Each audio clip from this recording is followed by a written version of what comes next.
as Southern Illinois welcomes its arch rival, the Creighton Blue Jays, to Carbondale here tonight.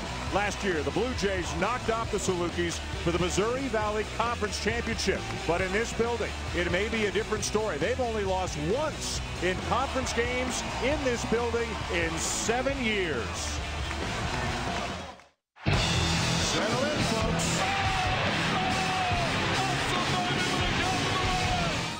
ESPN, promise, positive vibes. And welcome to ESPN2 Saturday Night Primetime, presented by DirecTV. We are inside the sold-out SIU Arena for arguably the biggest game of the year for Southern Illinois. They want a piece of Creighton, and the Blue Jays want a piece of them right back. Hi, everybody. Dan Shulman and Jay Billis. Glad you're along with us. This is the blood feud here in the Missouri Valley Conference. We may have some blood and some scrapes and some bumps and bruises. It could be that kind of a night. And what a great place for a basketball game. For Creighton coming into this building, they have got a young team, and they have got to accept the physical challenge that Southern Illinois is going to present. They are going to bang them. They're going to go to the glass. They are really going to guard them.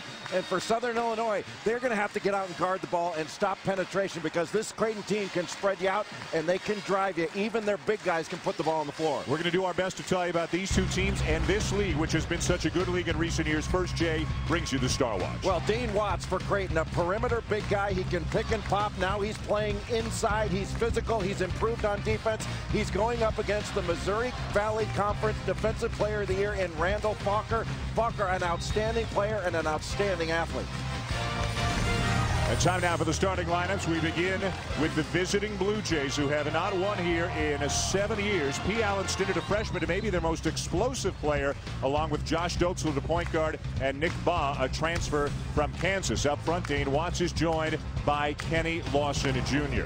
And for the hometown Salukis, the guy who really quarterbacks them is Brian Mullins, a junior, a terrific player at both ends of the floor. Wesley Clemens and Joshua Bone add offense. Randall Falker is joined up front by a senior in Matt Shaw. Well, the bravest person in the building tonight is Erin Andrews. She's right on the edge of the dog pound. Go get him, Erin. It is no picnic when you come to play inside SIU Arena. They've got the numbers to prove it. How about a 55-1 home record here against conference opponents that dates back to 2001-2002. Head coach Chris Lowry for Southern Illinois told us it's absolutely magical in this place. It always seems to work out our way. This dog pound, the student section guys, they're hostile, they're relentless. Creighton senior guard Nick Baugh told me they're all over you throughout the game, and they don't stop. Apparently they give wardrobe advice too, Dan. Is that a blue suit Jay Billis is wearing? Because they will be all over him tonight too. As long as you didn't wear bright royal blue, you're okay in this building here tonight. But this is one of the places where the students, they'll go online, they'll look up your history, they'll find out some things about you, and they'll use it against you here tonight. Don Daly, Mike Thibodeau, and John Moore are officials, and we are underway with the Blue Jays controlling first. And Southern Illinois starts out in their typical man-to-man defense. They like to put pressure on the ball. They're going to bump every cut, and immediately a 5-second call. How about that? A 5-second call, 11 seconds into the game. Dana Altman is the winningest coach in the history of Creighton basketball. Of course, took the job at Arkansas for a day, decided to come back to Omaha. We'll talk about that a little bit later on with the folks in Omaha. Very glad that he did. The Creighton program has advanced to the NCAA tournament in 7 of the last 9 years. A 1-2-2 matchup zone for Creighton. You have to identify what they're in, because they disguise their defenses very effectively. They change defenses, and they're very good playing it. They rotate effectively. And there's the history. SIU winning 8 of the last 9. The only loss was in the Missouri Valley Conference Championship game in St. Louis last March. The seniors for Creighton, Jay, have never won in this building. Kenny Lawson Jr. with a bucket. And I don't know if you can speak to what it means as a senior to try to win in every conference building in which you play. Well, especially your arch rival and a team that has done very well in the conference. The last 6 NCAA tournaments, Southern Illinois has been a participant. Winning here would say a lot about you as a player. Creighton was the dominant program in the Missouri Valley, and then Southern Illinois came on in recent years to supplant the Blue Jays as the dominant program. Southern Illinois has taken a step back this year. It's been a disappointing season for Chris Lowry, the former Saluki point guard, 4th-year head coach here. Southern Illinois is 9-10, 4-4 in the league. And unlike recent years, Jay, where they got an at-large bid more often than not. They know they've got to win the conference tournament to advance this year. They really scheduled up and had a very difficult schedule. Lost a lot of games early, but they can still win their tournament. That is certainly not out of the question. They are good enough to do it. The Salukis are ranked with the 6th most difficult schedule in America at this point of the season. Shaw the miss, and a great job by everybody in the blue jerseys boxing out. Well, this is a team that rebounding is in their DNA, but the question is, are they going to be physical enough on the road to be able to win this game? Mullins off to Clemens, and a foul from behind on P. Allen Stinnett. Stinnett, just a freshman, but a great athlete. Tremendous hops. He was behind that play, but still athletic enough to make a play, just picked up the foul.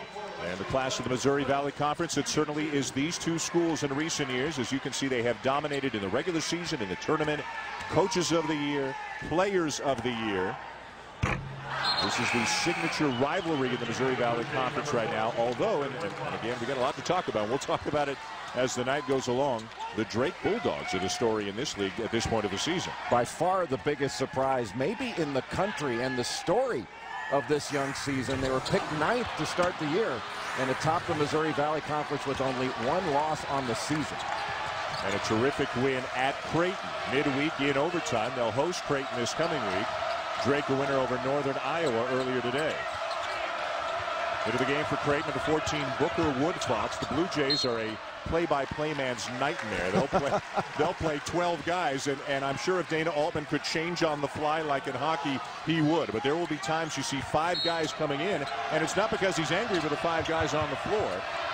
Nobody has really stepped forward to play 30 minutes a game, and they like to press and extend the floor, and they need a lot of bodies. Yeah, if he had 5 guys that could go 40 minutes, that's what he'd do. He's going to give his team the best chance to win. Great closeout by Matt Shaw on Nick Baugh. That caused him to travel and the turnover. A low-scoring beginning to this game. There's the Creighton bench scoring. Their bench scores more than their starters. The highest percentage of the NCAA. The 1-2-2 3/4 court pressure, dropping back in the matchup.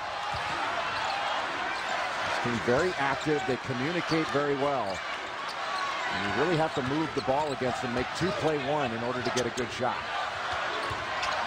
Southern Illinois, as is its custom, they'll use a lot of clock, trying to run their half-court offense. Now Mullins trying to use a screen from Falker. Shot clock at 3. Shaw with the runner, get it. And the first points of the night for the Salukis 3 minutes into the game. Well, Creighton played such good defense for about 32 seconds and just couldn't sustain it. You got to step up and take a charge or stop Matt Shaw on that drive. Terrific drive by Shaw. First meeting of the season for these two. They'll meet again in Omaha in February as Lawson is fouled.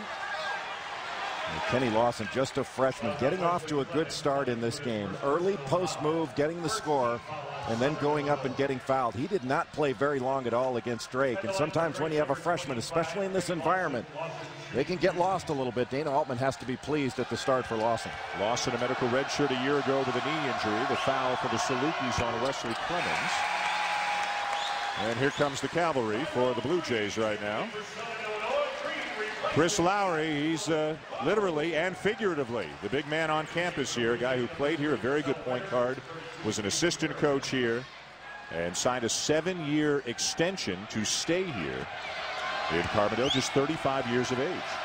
Well, had an amazing season last year, 29-7, all the way to the Sweet 16, took Kansas down to the wire in San Jose. Just an amazing year behind Tony Young and Jamal Tatum and the rest of the guys that you see out here tonight. Got a 4 seed heading into the NCAA tournament. Defeated Holy Cross and Virginia Tech on their way into the Sweet 16. 6 straight tournament bids for the Salukis. And twice in those 6 years they've advanced to the Sweet 16. On one other occasion they won their first round game. Shaw knocks it down. And Matt Shaw is such a good shooter. He can step out on the perimeter. A very nice shot fake. And Harriman did not close out as well as he should have. Chris Lowry looking for a little bit more from his seniors, Matt Shaw and Randall Falker. We'll see if they deliver here tonight. There's Baugh, the transfer from Kansas, spent 2 years as a walk-on with the Jayhawks, sat out 2 years ago as a transfer. He's a senior now, and after coming off the bench last year, he's a starter this year. Harriman in the corner. The three not there, and the rebound to Falker. Boy, the trap off the ball screen, the rotations, and the closeout. That is near perfect defense to challenge that shot in the corner. And we expected a low-scoring game, and we're off to that kind of a start here tonight. Just 4-3, better than 4 minutes in. So you're seeing two terrific defensive teams, especially